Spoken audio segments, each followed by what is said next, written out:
Olá pessoal, no vídeo de hoje a gente vai tratar sobre o vencimento de leads, certo?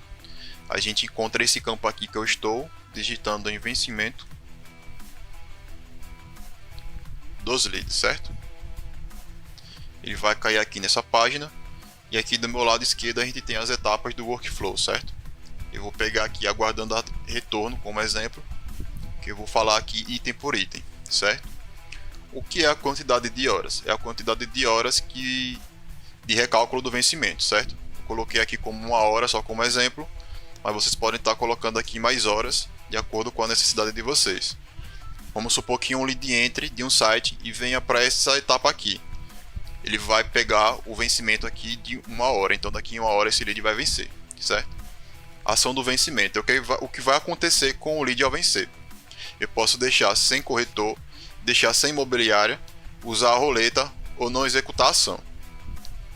Aqui temos o ignorar, eu posso colocar aqui que são as origens, certo? Ignorar painel, ignorar imobiliária, painel gestor, ignorar painel imobiliária e ignorar painel corretor. Que são essas origens aqui, certo? Se eu marcar aqui e ele tiver a origem dessa aqui, ele vai ignorar a configuração do vencimento. Horário de início e horário de término. Eu posso configurar aqui que à noite esse lead não vença, certo? Posso colocar aqui horário de início 20 horas e horário de término às 8 horas. Então qualquer lead que entre aqui nesse horário, entre 20 e 8 horas, ele não vai vencer, certo? Temos aqui o tempo extra que tem relação com essa função aqui de horário de início e horário de término. Exemplo. Se o lead ele entra às 7 horas da manhã, certo? Ele teria que vencer às 8 horas, correto? Porque tem aqui quantidade de horas, 1 hora. Porém, ele não vai vencer por conta desses 30 minutos aqui, certo? Temos o tempo extra. Ou seja, esse lead aqui só iria vencer às 8h30.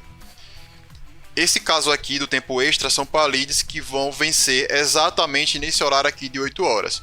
Então, para dar tempo de quando o corretor chegar, tratar esse lead, se o lead vai vencer exatamente 8 horas, ele vai colocar um tempo extra aqui de 30 minutos. Aqui embaixo temos quantidade de vencimentos, só quantidade de vezes que esse lead vai poder vencer, certo? Se eu colocar aqui 4, por exemplo, esse lead aqui só vai vencer 4 vezes, após isso ele para de vencer. Posso colocar aqui quantidade de dias vencendo. Se eu colocar aqui 2, por exemplo, e o lead vence hoje, ele vai passar os próximos 2 dias podendo vencer. Após isso ele não vence mais. Não vencer se existirem tarefas pendentes. Ou seja, se o lead lá tiver uma tarefa, esse lead não vai vencer se eu deixar aqui como sim, certo? Por exemplo, esse aqui não tem tarefa. Então esse lead aqui, ele pode vencer. Porém, se esse lead, se eu deixar aqui como sim e aqui tivesse uma tarefa, esse lead não poderia vencer. E aqui embaixo temos quantidade de horas para vencer após tarefa.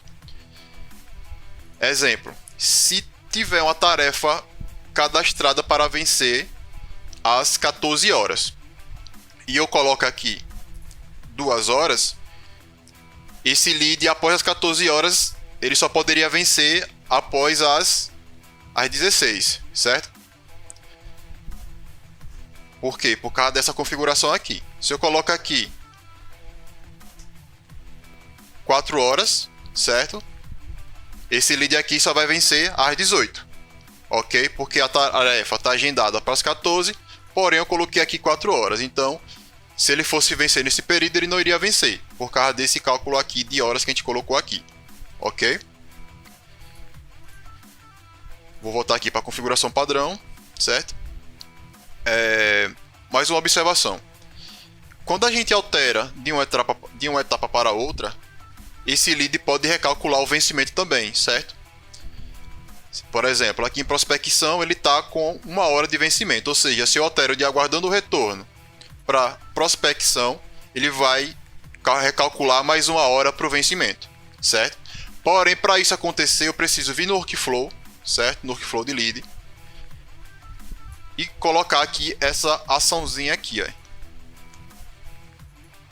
Pronto.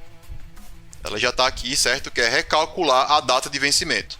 A gente coloca aqui dentro da ação. Vou remover para poder mostrar a vocês. E posso colocar aqui novamente. Adiciono, certo? recalcular a data de vencimento e salvo. Feito isso, quando alterar de aguardando o retorno para a prospecção, o recálculo do vencimento será feito. Se eu não colocar essa ação no workflow, o vencimento não vai ser renovado e vai permanecer com o vencimento da etapa anterior, ok? Mais uma observação importante: a gente também tem o vencimento por empreendimento, que a configuração é exatamente igual, porém eu posso fazer por empreendimento essa configuração. Posso entrar aqui em opções e editar. Vejam que a tela é exatamente igual. Como eu falei, se eu fizer uma configuração aqui, ele vai ter prioridade em cima do outro vencimento, que é o geral. Porém, se eu não tiver nada configurado aqui em nenhuma dessas etapas, ele vai levar em consideração a configuração que tiver lá no geral.